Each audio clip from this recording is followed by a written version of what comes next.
Candidat de Nouvelle Star en 2004 sur M6 aux côtés d'Amel Bent, Charles Cater retrouvera la chanteuse ce samedi 11 mars 2023 sur TF1 dans le rôle de la coach de The Voice lors d'une audition à l'aveugle. Les deux artistes ne s'étaient pas revus depuis près de 20 ans. Des retrouvailles inattendues, 19 ans après. Dans l'épisode 3 des auditions à l'aveugle de la saison 12 de The Voice qui sera diffusée ce samedi 11 mars, Amel Bent va se retrouver nez à nez avec Charles Cater, qui a partagé avec elle la saison 2 de Nouvelle Star en 2004 sur M6. L'homme aujourd'hui âgé de 35 ans et vivant à Valenciennes interprétera sur TF1 le morceau Fais-moi une place de Julien Clerc, accompagné sur scène par son épouse, qui signera la chanson pour leur garçon Lucien. Âgé de 6 ans, celui-ci est atteint d'une maladie rare qui l'a rendu notamment sourd. Charles, ancien candidat de Nouvelle Star, j'attendais une réaction de la part d'Amel Bent. Confidentialité oblige, il est impossible de dire pour le moment si des fauteuils se sont retournés sur Charles. Mais comme Télé Loisirs a pu le découvrir en avant-première, Amel Bent n'a pas reconnu d'emblée son ancien camarade de promotion. C'est lui-même qui a dû le lui préciser, comme il nous l'a expliqué, je lui ai précisé qu'on se connaissait parce que j'attendais jusque-là une réaction de sa part, mais il n'y en avait pas eu du tout. Quand je le lui ai dit, elle a écarquillé les yeux et elle a confirmé. C'était rigolo comme situation.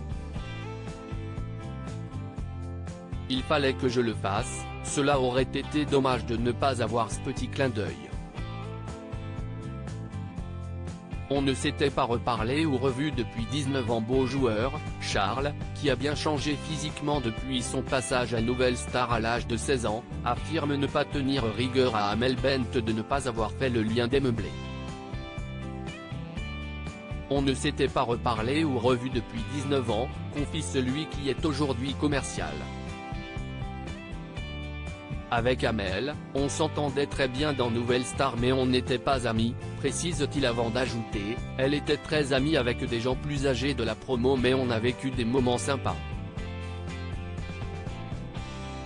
Charles Cater ne regrette d'ailleurs pas son passage dans le télécrochet de M6 où il a échoué aux portes des quarts de finale. Ça reste un très bon souvenir. J'ai eu la chance d'être à la télé toutes les semaines pendant 3 mois et de participer à cette émission au moment où c'était un concept assez nouveau qui cartonnait. J'ai fait plein de concerts. C'est quelque chose que je n'oublierai jamais. J'étais un gamin à l'époque, j'ai beaucoup changé depuis, affirme-t-il. Charles n'a pas été convié aux 20 ans de Nouvelle Star sur M6 mais alors que M6 a récemment fêté lors de 2 soirées événements les 20 ans de Nouvelle Star, Charles n'a pas reçu d'invitation. Cela aurait été une opportunité supplémentaire de pouvoir parler de mon histoire, de mon fils et de mon association, regrette-t-il. Son association, la Petite Bulle de Lulu, a été créée pour récolter des fonds pour faire avancer la recherche sur la maladie rare de son fils. Le père de famille continue à faire de la musique pour le plaisir.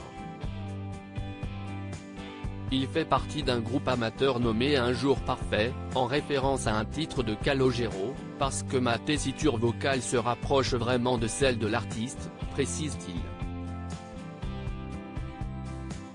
Le trentenaire profitera de la diffusion de son audition samedi soir sur TF1 pour mettre en ligne une nouvelle chanson, pareille, pour laquelle un clip a été tourné. C'est en lien avec notre histoire et notre passage à The Voice. Cette chanson parle de la différence et des parents qui ont un enfant malade, conclut Charles Cater.